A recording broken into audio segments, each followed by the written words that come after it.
This is Marcus Richardson, President and CEO of Rich Group Financial. We look forward to working with you and helping serve you in the financial service arena. So, what that really means is we're going to be able to help you with life insurance for your mortgage protection, make sure that's taken care of when you pass. We're also going to be able to help you for your final expenses to make sure your burial and things like that are taken care of. We also are able to help you with retirement. So, if you're losing money in the market and you want to stop losing money, you don't want to keep losing money, we can help you with that.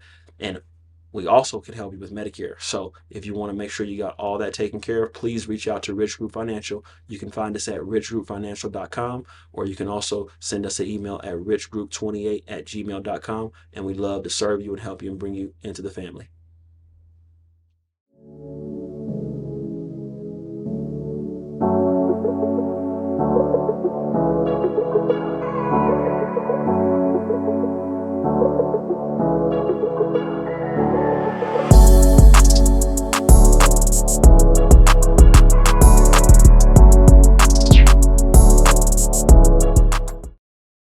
All right. Welcome to the Pro Formula Podcast. I'm your host, Tarek Shabazz, and this podcast is all about professional development. So if you're trying to take your professional skills to the next level, you're in the right place. In order for us to be able to continue to bring you this great content, I'm going to need you to like, subscribe, or hit that bell on our YouTube page. You can also go to our Instagram, or you can go to our Facebook account. We look forward to seeing you at our next show. Thank you so much for tuning in. All right. Welcome back to the Pro Formula Podcast. I'm your host, Tarek Shabazz, and this podcast is all about helping leaders and organizations get the most out of their team and out of their performance. And so you all are in for a treat today. I've got a great guest with you today, a friend of mine, someone that I've known over the years, but has just climbed and ascended to heights that I'm not sure we ever imagined. It's Dr. Chad Nash. Chad Nash is the owner of the Chad Nash and Company Real Estate Brokerage. He's got a list of accomplishments, and so I'm going to do my very best to bring him in the right way. Chad Nash was the 2022 Denver Urban Spectrum Who's Who Award winner. He is the top 1% Excellent Award by the Denver Metro Realtors Association. 2022, he was voted America's Top 40 Under 40. He was a 2015 National Dissertation a Year Award winner. And then also from 2012 to 2014, the National Dean's Research Fellowship Award winner. He is the National Top 10 recognized NAREP for Black and African American realtors. And I want to bring to you all my friend, the real estate doctor, Dr. Chad Nash. Chad, welcome to the show, brother. My man. Tarek, how you doing, bro? Man, God has been good, man. I'm doing great. How's everything with you? I'm good. Trying to look as good as you, man. What? I'm trying to figure out, they say black don't crack. It don't, man. And you still look like you like 15, bro. No, I just we'll talk about how old I am at a time. Well, he tried to get me with the we were talking about some of these awards, and he thought I was the top 40 over 40. So, just gotta make it playful with the age piece. Yeah, no, I'm so honored. If you all are in the Colorado or Denver market and you do not know about Chad, I don't know where you've been because Chad has been running up the scale. Chad, how are things these days? Like, what you up to, man? Man, life is a whirlwind, bro. I mean, it's life is a blessing. Where I'm at today is a lot different than where we grew up. Yes, sir. Right, and a lot different than where I was 5 years ago. So right now, I'm blessed to have the privilege of owning a brokerage. And I have about 30 agents that work under me and mentor under me. I have my own portfolio of real estate business. I have the public speaking going and a lot of the real estate coaching going. So just trying to get back to the world, just trying to pour into the world and leave some kind of a legacy and an impact. Man, and I know you're doing that especially well. I want to understand, like, how is it being Chad Nash now? Because I know 10 years ago, people may not have recognized you and they may not have understood that, but like, what are some of the things that have happened in your career that you're like, I must have arrived because people are starting to reach out and people know who I am? It's weird, right? Because you say, some people may not have recognized me 10 years ago. I probably wouldn't even have recognized myself 10 years ago. And I think sometimes I forget, where we started and where we are today, because it doesn't even hit me. And sometimes I'll be in public and folks will be like, hey, you're Chad, or, You get speaking requests or, newspaper articles that want to quote you or TV folks. And when I go home, I just feel like the same old Chad when we were growing up, like the same Chad from Montbello. And, it never dawns on me that I feel like I've arrived. But life is different. It's a lot more hectic, but it's in a good way. And my advisor would always say, hey, those are good headaches to have. Yeah. So I have a lot more headaches, but they're great headaches to have. I'd much rather be in this position today. Yeah. I remember when I first started my nonprofit, the Mile High Bulldog Youth Association, and I was coaching football, and I had a really awesome youth league football program. And I kind of knew that I was getting there when, like, the best players from other teams would be like, hey, can I join your program? How do I join and be a part of what you're doing? And so I think that that's a way that I could recognize that I was getting there. You're saying that you have a brokerage, you now have 30 brokers who work underneath you. How has that transition been now you're being the leader of such a big group? I love it. I mean, it's humbling, and I think it's to that point, right? You have been a leader of men and young men in the coaching space, and having those parents and or young men or young players believe in you, right, to come to you. Yeah. And I think that's the equivalent of having a brokerage, right?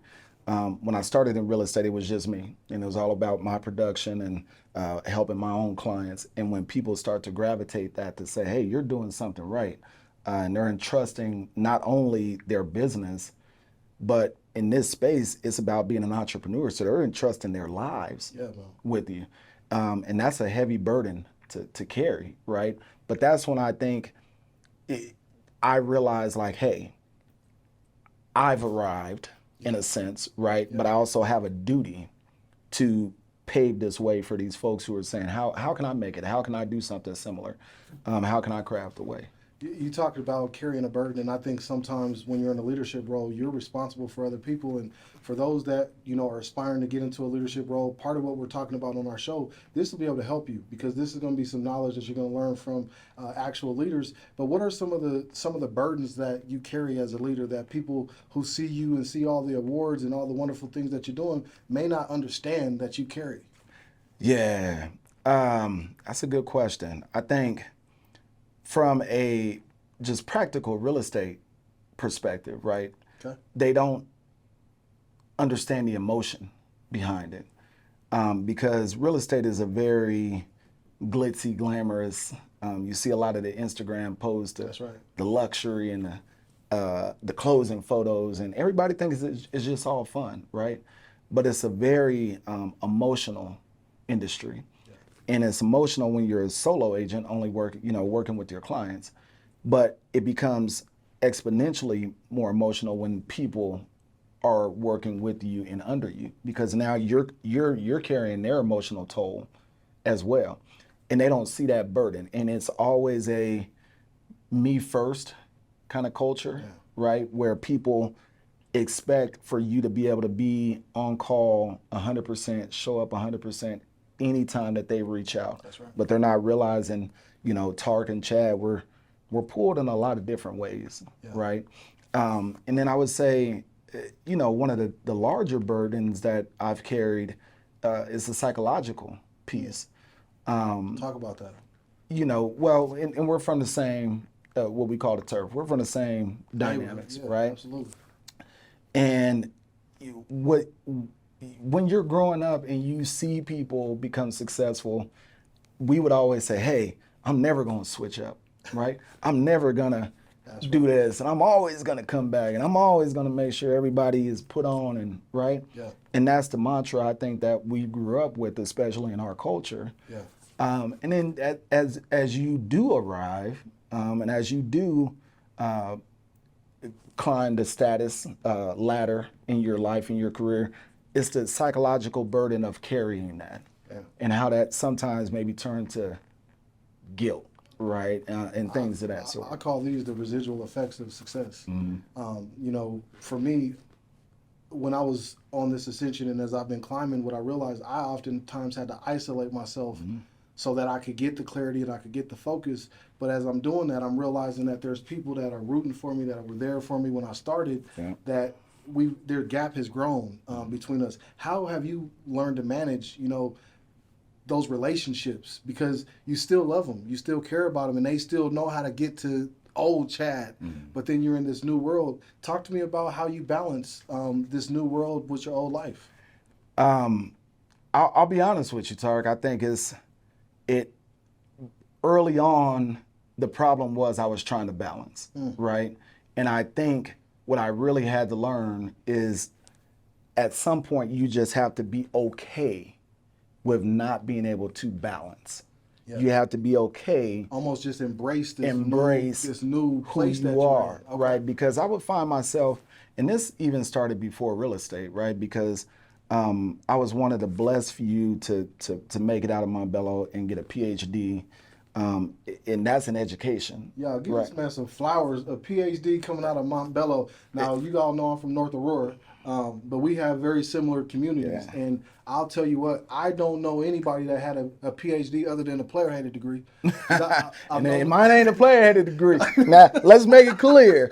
All right. Yeah, so a lot of them, they made it out there. So to see you ascend to that level, I like how you're saying you just had to embrace kind of your own journey and live in your new you. And that's what it was. And I think I started on that journey early, going to college, right? And because it was always your homies are rooting for you. Everybody's rooting for each other to make it up out. Yeah. We all want to make it up out, right? But then you start to, when you start to make it up out, it's like, well, how come you can't come back and hang out every day? Yeah, man. And how come he can't come back and hang out every weekend? Or how come he's not inviting us up to this space to come party, right? Like this is the homie, right? And so it was that balance early on in my life. You get looked at as, man, he's becoming the white boy, right? He's becoming he's too cool, he's too professional. Right, he done sold out. And I remember when I would come back and visit, nobody would ever outwardly say that to you, but it's the subtle jabs. Yeah. And so I had to, in order for me to get to where I am today, there was a point, and I can't tell you exactly when that point was, but I just had to become okay with being whatever this perception was and being okay with myself, because for too long it was trying to serve two gods, right? You were trying to serve your community in the mentality and the image that they remembered you. Yeah. I think that's the key. There's so much growth that's taking place that they don't even understand it or see it. And your friends may have been subtle about it. My friends, not so much. My friends are like, bro, you left us. Right. I had a friend one time I remember saying, oh, what you doing around here, man? Thought you forgot about us. Oh, yeah. And like, what you mean forgot about y'all? I'm doing all of this for y'all. I created this nonprofit for your kids. Exactly. I created this nonprofit for you all, you know, and I had to learn to get some thick skin, and I'm going to be honest with you, that's still some things that I'm worried about or working on today is trying to find a way to balance where I'm at right now. And I'm going to stop using that word because I like what you said. It's not a balance. I'm in this new space, and there's people that can come with me on this journey, and I'm still going to always have love for those people that grew up in the neighborhood that I grew up in, but I can't, and I don't want to say level down because that's not the right way, but it's just jump back into that world when this is kind of my new lane and my new life. Right. I agree. 100% it's about energy. Yeah, man. Right. And that's where the choice came. It said, hey, I don't mind. I'm never going to fully turn my back on my homies. If I see any of my homies and they need something, and any of them know that they can call, right?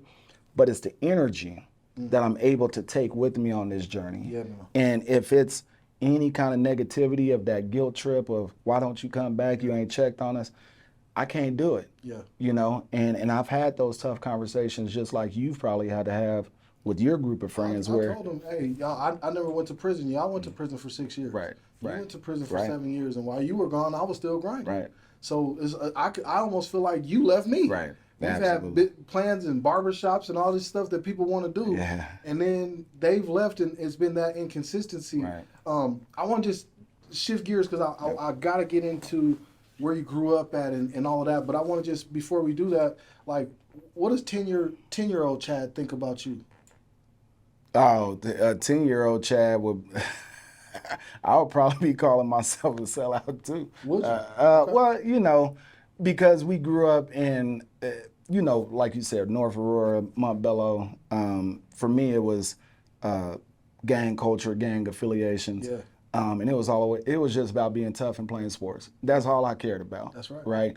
And if you were doing anything that was counter to that, that was just square business. Yeah.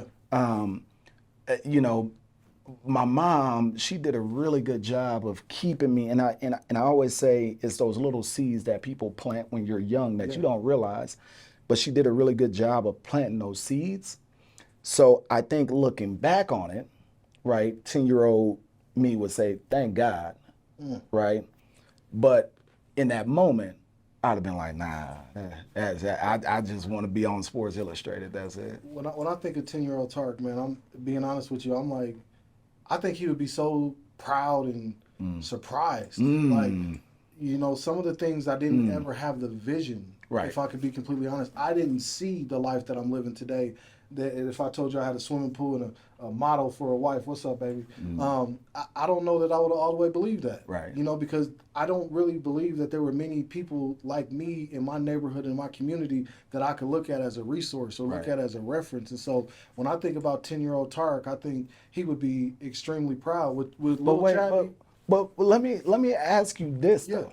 Right, because I get that part, and I think 10-year-old Chad would be proud and be like, man, he's living here, has a beautiful partner, right? He has a beautiful baby, got dogs, and all, because that's cool. Yeah. But would 10-year-old Tark, and this is where I think you're asking that question, would 10-year-old Tark, knowing what 10-year-old Tark was going to have to sacrifice to get that he couldn't play with his childhood friends that he grew up with, and they said, you know what, they ain't gonna be there. Yeah. It's gonna be somebody totally different, and that's where I think my 10-year-old self would have been like, you mean to tell me I got to give up my homies, or I can't go this, and I can't listen, and I can't do this, and I can't dress like this, and I can't.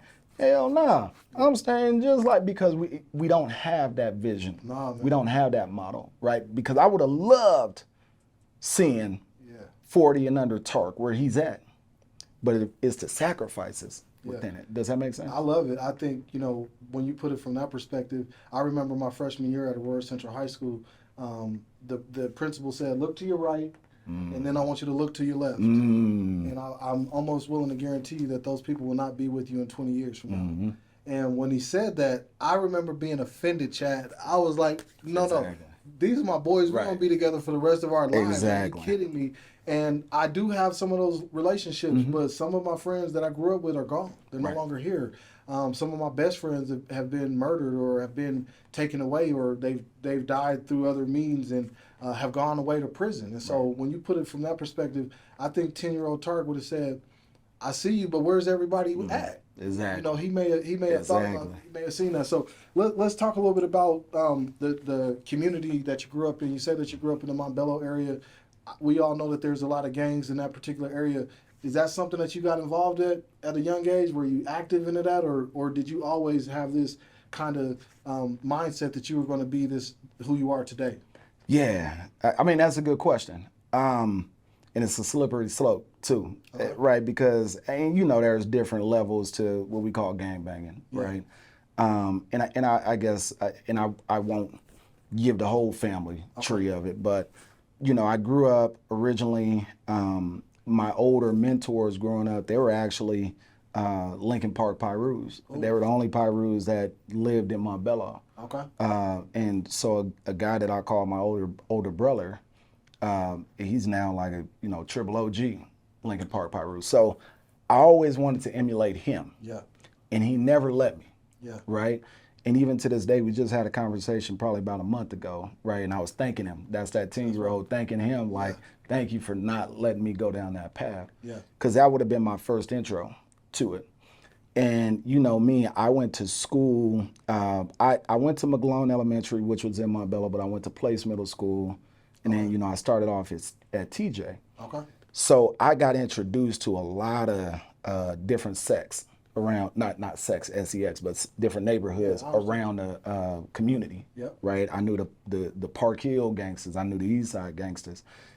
In my hub, of course, by that time, going into middle school, we had full-blown gang culture in Montbello, and then we had clique culture. Yeah, man. But our clique culture bled into gang culture. And before you know it, you looked up and you was a Crip. Right. You know, I was in a clique at first, and we was all about getting the girls. Right. I won't out myself in terms of what our little clique was called. Right. Before I know it, I looked up and I was an East Side Crip. And I said, "How did this happen?" I thought I was all into the girls, and I wanted to fight every now and Right. again, and that's what I thought That's this what it was. was. But Yeah. then next thing you know, there was elevation Right. to this gang culture. Right. That is just like, yes, unreal. And so when you ask the question, was I destined for it? No, but you also know, growing up in communities like Aurora, Montbello, there's also a survival culture. Yeah. And it's either, I always tell people, you were doing the picking or you was getting picked on. That's right. And so as we join cliques, Yeah. our cliques, because of our affiliations with the older gang members, right? Our cliques were the little brothers or the little cousins of the real OGs, Yeah. and that culture bled down. You're right. And so the rivals that our older siblings had or whatever, we took on because they see us. There's no distinction. You're an extension. There's no distinction. Yeah. And I remember when we had big time beefs with like the East Side gangs, Yeah. as a result of what was going on with, the Gear Gang Crips and the Trays and all these and that, and we were extensions of that, right? So I'd say loosely, we were affiliated. Yeah. And in our culture growing up, I think affiliation could also be masked as, gangbanging, even though we weren't intended to be like, hey, we got put on the set. But if we go around any of those folks, they're gonna accept us just the same. We talking the same way that they talk. Absolutely. We're using the same terminology. Absolutely. So that's kind of what it was. I was in a similar situation. I wanted to get into the crack game and start selling dope so bad. And I remember going to my big cousin, and I want to just thank you right now, Jabbar, for never letting me get into it. I remember asking him to give me a sack, and he said, "You got to be born into that, cuz this ain't for you. Right. Like, this ain't for you." And so having some of that was really helpful. What were some of the things that you were involved in that kind of kept you focused, or maybe you weren't focused, but got you going? Did you play sports? And talk to me a little bit about that. Yeah, and that's where, going back to the analogy of there's little seeds planted in your life that you're unaware of as you're growing. And sometimes it takes a lot of circumstances or experiences to make those seeds bloom. Okay. And my seed was my parents, my mom, right? And I always tell folks, so all of my homies, I would say 90% of my homies came from that true woe is me story, right? That's right. Single parent home, parents was on drugs or they were dealing with real family circumstances like that, right? Yeah. And I was affiliated with that by nature of being connected to them. Yeah. But my dynamic, I'll just honestly say, was not that. My mom was very intentional on getting me into like programs like Odyssey of the Minds or, Nice. Going to a neighborhood outside of Montbello to do youth camps. And she was just very intentional. I hated it when I was young because I already felt that pressure of leaving my homies behind. Yeah. Right. At a young age, at a young age, experiencing it. Right. Your mom was preparing you for Absolutely. what your actual destination was going to be. And I remember, it's so funny. I'll just tell you a quick story. It had impacted me so much, right? Being ingrained in my neighborhood, but my mom was always trying to find a way out. That in middle school, and Cherry Hills is over here by TJ, like my place. So my mom had separated from my dad. And I was so enculturated into Montbello, right, and didn't want to leave. Yeah. She had found a house like over in like Cherry Hills. Wow. And we went to go look, and I was so scared because when the sign said Cherry Hills, I like hid in the front seat because I told her, I said, this is where all the white people are. This is where all the KKK are. I need to go back over here, right? Yeah, and so it was that tug, and she was constantly looking to say, nah, this isn't it. This isn't it, right? And so that's that seed that I think once the light turned on, I was able to draw back to those experiences of this is why it was important to meet people that did not look like you or go to schools with people that did not look like you, right? And not just stay sheltered. No, my parents, I came from a similar situation. I always say that we didn't have a lot of money, but we were rich on knowledge. We were rich on love. My mom and dad were huge on education, and I can remember being embarrassed about being one of the smartest kids in the class. And my handwriting was so neat. My friends used to tease me. Right. And so, I would try not to allow them to see the marks that I'm getting in school. I was always an honor roll student. And it was interesting, that like how you said, we were almost having to hide from who we really were at that time because it was always in us. What kind of athlete were you? He's trying to set me up. Boy, no, just one. So in grade school, I played everything, right? I played every sport. And I would say I was decent in everything. I was good in football. Okay. I was decent enough to make every team, in every other sport. And that was all the way through high school, right? So all the way through basically junior year. You got track, you got basketball, played basketball through my sophomore year, baseball for 2 years, right? Which, in high school. So it's like all those little sports I could play decently. Now I know where Tark is going. And I ran track. Come on. Now, see, he just wants me to put this on camera. Yes, you are. Yes, you are. Guilty, y'all. This is Chad's guilt. I just want the viewers to understand. It started when he was young. But now, tell your story. Yeah, so I ran track, and we ran on opposing track clubs, but we practiced at the same facility. So it was almost like the Broncos and the Raiders, right? Yeah. We were the Broncos, y'all were the Raiders. We were the Broncos. I was black and silver. Yeah, that was black and silver, so we just accept it. We weren't the Raiders. We were winning titles. We y'all had were. The best sprinters y'all in the were. state on our team. Marcus Walker Track Club was Absolutely. a beast. Shout out Marcus Walker. Thank you, man, for everything. But I never could. I just was never a track athlete. Yeah. But everything else I played and I loved it. I would say football was my sport. Baseball was probably my favorite sport. If that makes sense. Yeah. But I was probably the least talented at baseball. Okay. Right? And just somehow, some way, was more talented at football. Believe it or not, I played football, I played basketball, ran track, and I loved football the most, but I was probably the best at wrestling. I was a city champ. I didn't know that. Yeah, city champ wrestler. I went to high school, and they were excited about me coming to the school so I could wrestle for the team. Yeah. And I remember seeing these Oh, this guys. is at Bear Creek. I was at Aurora Central at this time. Oh, okay. Yeah, I was at Aurora Central, and I saw this kid with this ear that was looking crazy. I learned it was cauliflower ear, and I said, yo, this is going to kill my reputation. I ain't doing no wrestling, man. What I look like getting out there on the wrestling mat getting beat up like that. Yeah. But I think youth sports, for me, allowed me to see life was different. When we ran track, we had the ability to travel. Yeah. And I remember going to Arizona or Utah or New Mexico, or going to junior nationals and going to junior Olympics. And I saw that the world was so much bigger than what was in my own neighborhood. We would go to local track meets and do great. Then we go to regional and we do pretty good. But then when we went to the national scene, it was a lot different. You got kids. I remember running against a kid from Long Beach, California in the 400. And this kid was on a whole nother level, Chad. But I thought I was like the 400-meter guy. So it was interesting to see that. What are some of the things that you learned as a child that you carry on and have carried with you to this next level?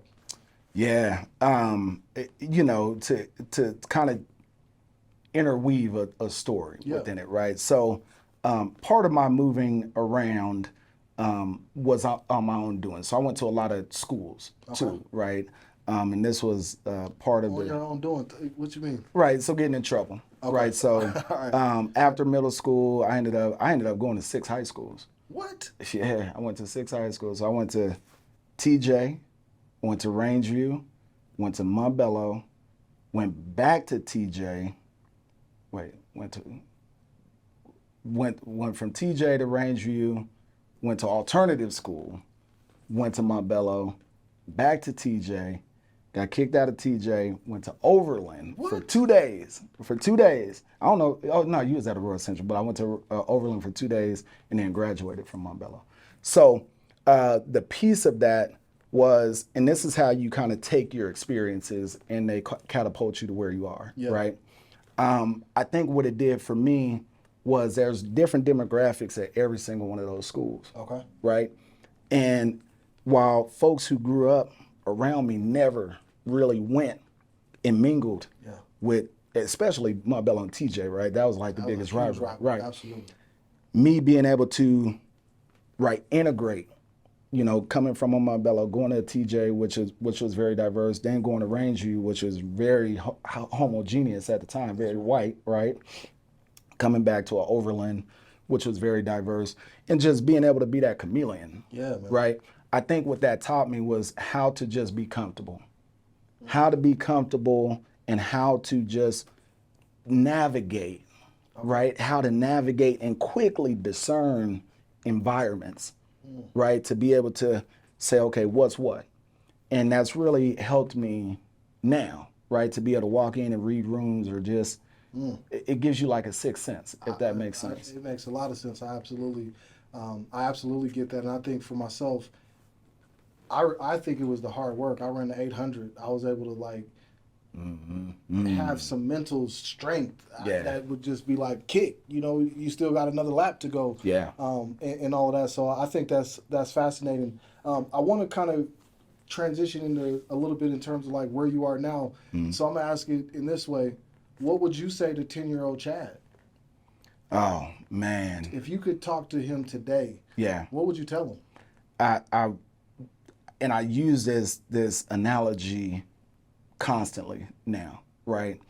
I would tell him to be comfortable with the blinders. And that's what I mean by that, horse racing. Sure. Right? And I'm really big into horse racing. And you know why they put the blinders on the horses. They just want them to keep going straight. They want them to keep going straight. That's right. Right?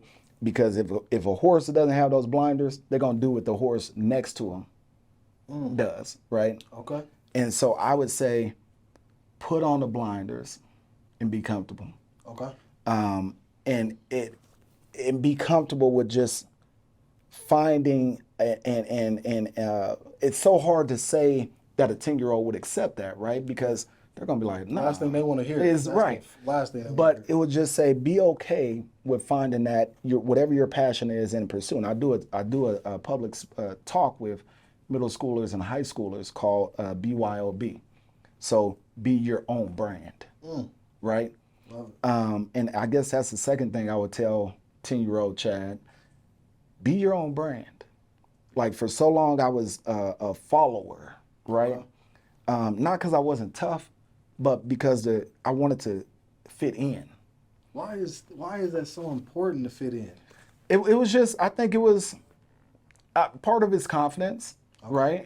But again, going back to what we talked about before, I wasn't gonna be in the group that was getting picked on, right? Like we both know each other, right? And I also know when you grow up with a warrior spirit, anybody that challenges you is going to elicit a response. That's right.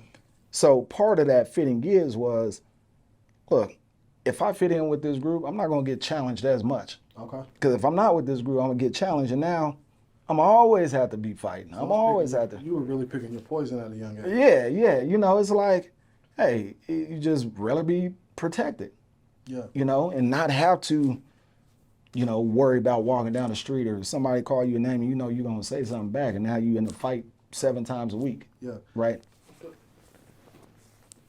You got to help me with this one because I'm trying to understand how you go from school to school, getting kicked out, to now I'm going to college. Yeah. To now I'm earning a PhD. Yeah. Yeah. I mean, there's a lot that happened in between that process, and you just skip from there to there. Yeah. Let's rewind that a little bit. Talk to me about when did you go to college? What college did you go to? And then when did the love of academics kick in? And prior to that, were you a good student? And you just were under challenge? Like, talk to me about that. Yeah. I don't get it. Well, let me talk about that first part. Going back to what I talked about my mom, right? Yeah. I was always a smart student. Okay. But again, it was that culture of fitting in. You couldn't beat us. Like you said, you got talked about, right? Yeah. So I always downplayed it. What happened was I would fight a lot in high school.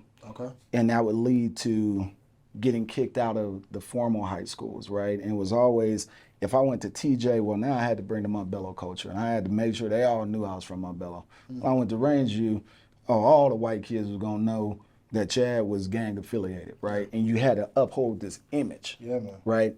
And I would also steal a lot, right, in high school. Okay. And so outside of school, I was literally every month going down to Gilliam, like getting The youth detention the center. youth detention. You're right, excuse me, the youth detention center, Yeah. or some kind of charge, right? And it was mostly for stealing or for theft. And where that came from, again, is that fit in culture. So even though my mom and dad did everything for me, we didn't have money. Yeah. And when you went to schools like Aurora Central or to Montbello or to TJ, a lot of status is based on how cool you present yourself. That's right, man. And I didn't have the money to buy the nice shoes. Never had any Jordans, y'all. I didn't have Jordans. I could Air Max. Are you kidding me? You took it right out of my mouth, right? Yeah. I never, to this day, and people ask me, I've never put Jordans on my feet. To this day, I swear to God, on my daughter's life, I have never put a pair of Jordans on. Back then, it's because I couldn't afford it, right? Yeah. And so part of that became just stealing and delinquency, and that became a habitual pattern throughout high school. Okay. Right, and that's why I never could stay consistent, especially when it came to sports. People are always like, man, Chad could play, but he's always getting in trouble, this and that, right? Yeah, man. And what happened, so I ended up, this is the smart piece, right? So my senior year, I tore my ACL for the first time. And I said, forget this, man, I'm done going to school, this is dumb. But I always knew how to just stay eligible. Right? Do just enough. Just enough. Yeah, man. To stay eligible for the game. I was smart enough to do that, right? Oh, I need a D? Cool, I'll get a D, right? Yep. And that's the same thing that happened with graduation, too. I ended up graduating high school with a 1.97 GPA because I knew there was one class. Go ahead. I just want to say, like, you all that may be listening to the show, you can do whatever you put your mind to. You're not sitting here with somebody who was knocking it out of the ballpark when they were children, who were knocking it out of the ballpark, and we're going to talk about that. But with that 1.9 GPA, and then somehow you turn into a PhD and you win these dissertation awards. Like, anyway, I'm sorry. I had to comment on that, man. But that's big. That's big. And this is I want to laminate on that process from the 1.9 because I hope it's inspirational, right? That's right. So when I graduated with a 1.97 GPA, remember I tore my ACL, wasn't getting recruited, didn't take any of the SATs. And I was just like, hey, I'm gonna just go work at, remember Teletech, like one of those like MCI, telemarketing. I was like, cool, if I can make $15 an hour, right? I'm balling. But in the meantime, I got, I stole, and I forgot what I stole. It was right after graduation, but I was 18, right? So before, it was all kid stuff. It's big boy stuff now. 18, I stole. I went to the judge, I got probation, right? Judge said, hey, here's your one chance, right? 2 weeks later, stole again. Oh, man. Guess what happened? I went in front of the same judge, and the judge was the brother. I don't know if you remember Mr. Stein, who was the principal at Rangeview, but it was Mr. Stein's brother that was a judge in Aurora. Went in front of the same judge, and he said, Mr. Nash, didn't I just see you? Didn't I just give you a chance, right? Didn't I just say, hey, don't let this happen again? And you're right back in my courtroom less than 30 days, right? Yeah. Okay. Now you're about to see. So he gave me a 60-day sentence in Arapahoe County for stealing. And of course, you could get the good time or whatnot, so time could be knocked off. But that was my first time going to like real jail. Okay. Went to Arapahoe County, and it was there that things changed dramatically, right? And there was a guy, I won't say his name, but he was a CU football player. Remember, we used to go up to all the camps at CU, and he was one of the players at CU, and he went on to the NFL. But we ended up being like cross cellmates, right? And he's a guy that I looked up to when I was younger. Okay. And I would always talk to him, and I was cool with everybody. So this goes back to the point of what lessons, right? Yeah. I knew how to, because I was scared. This is my first time being in jail. Oh, shoot, this gang affiliations, I ain't in here. I don't know who y'all are. Like, I'm going to just be cool and say what's up. And I became very likable in there. And I was always, what's going on, man? Let's talk, let's chop it up. And finally, him and another cellman, I remember it to this day. We were sitting there eating. They said, Chad, why are you in here? Right? And I'm just, I'm fresh 18. I'm the youngest dude in there. I don't know, I don't know why I'm in here.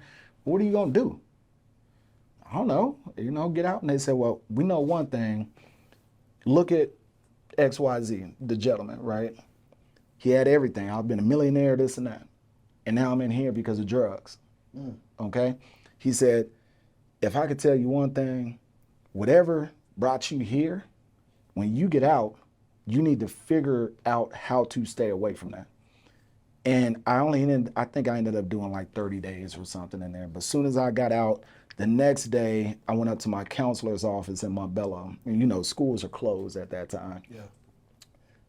By God, the door just happened to be open, right? Yeah, man. And I was so lost and confused. And I just said, this is the only thing I really know is Montbello. And I know our principal, she was the only one, she let me graduate, right? I really think they boosted my grade to graduate because I was likable. And I went and I was just looking through and I was just searching for somebody. And I saw my principal, Miss Patterson, rest her soul. She changed my life. Miss Patterson, what's up? Chad, what you gonna do? How you doing? I didn't tell her everything that was going on. I said, but I need you to do me a favor. I need to get out of Montbello. Okay, well, what are you thinking? I don't know, but I need to go somewhere. And it was a look in her eye where it was like, he's serious. And she told me to go to the rec center. She said, go do some research. You ain't got the grades to go anywhere. So you have to look at community colleges or what they call a junior college. I didn't know what a junior college was at that time. And she said, bring me back a list and we'll figure out how we can get you somewhere. Don't choose CCA. Don't choose CCD, right? Look at these schools and tell me what you want to do. Okay, I went up to the rec center, did my research, and we had like Lamar and Otero, right? And the two it came down to was Northeastern Out in Sterling. and Sterling and Trinidad State. Okay. And I looked at Sterling and I said, because they were the furthest, right? And I said, it looks too much like jail. And so I discarded it. And Trinidad, you could have told me that Trinidad was USC or Harvard because they had the trees and the brick roadways. And I was like, that's where I'm going, right? And I took it back to her. And long story short, she made some calls. And we were probably like 2 weeks away from school starting at that time, right? Made some calls, got me out there. And me and my dad took off to Trinidad. And it was there where it was like, and let me just say this part here, right? Because I know you're a faith-based person, right? And this is where I think the universe or God or whatever people want to call it, I call it God, aligns your steps. I got to Trinidad, and you got to take they call it the AccuPlacer test for your placements in classes. Again, I was always smart. I wasn't a dummy. So I got up there, and the guy was like, you're like in the 98th percentile on all these tests. I know, right? Now I'm trying because I'm trying to do whatever I can and not have to go back. Yeah, man. You're in the 98th percentile. Okay, cool. Get my classes, but it never occurred to me, Tark, that I would have to pay because we grew up scholarships. Scholarship was the way he was going. That was it. I'm going to play ball and get the money. All my homies, remember we was in the era where TJ was sending 15, 20 cats to play football every year. Montbello was sending all the cats. Absolutely. Aurora had their beats coming. Nobody was talking about having to pay for anything. Yeah, man. And it didn't occur to me that college cost. I didn't do the FAFSA. I didn't do any of that. And I remember sitting there, and my dad was still up there, and the financial aid counselor came back and said, okay, how are you going to do tuition? I don't know. I was whatever. Something's about to go wrong, right? And I got in there. Here's the crazy part, Tart.